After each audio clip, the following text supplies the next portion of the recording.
மதுரை மாவட்டம் அலங்காநல்லூர் ஜல்லிக்கட்டில் 20 காளைகளை அடக்கிய பூவந்தியை சேர்ந்த அபிசித்தர் முதலிடம் பெற்றார். அவருக்கு கார் மற்றும் நாட்டு பசுவுடன் கூடிய கன்று பரிசாக வழங்கப்பட்டது. பொங்கல் பண்டிகையை முன்னிட்டு மதுரை மாவட்டம் ஆவணியாபுரம், பாலமேடு மற்றும் அலங்காநல்லூரில் நடைபெறும் ஜல்லிக்கட்டு போட்டிகள் உலக புகழ் பெற்றவையாகும். மதுரை அலங்காநல்லூர் ஜல்லிக்கட்டு போட்டி காலை 7:42 மணிக்கு தொடங்கி மாலை 6 மணி வரை நடைபெற்றது. முதலில் கோவில் காளைகள் அவிழ்த்துவிடப்பட்டன. இதன் பின்னர் போட்டிக்கான காளைகள் அவிழ்த்துவிடப்பட்டன.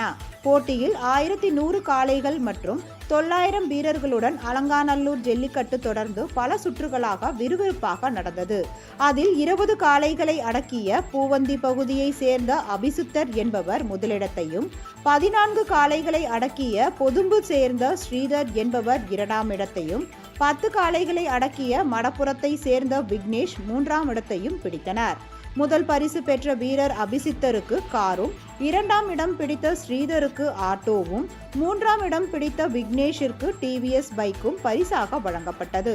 அதேபோல் அலங்காநல்லூர் ஜல்லிக்கட்டு போட்டியில் சிறந்த காளையாக தேர்வு செய்யப்பட்ட சேலம் பாகுபலி காளையின் உரிமையாளருக்கு டிராக்டர் பரிசாக கிடைத்தது.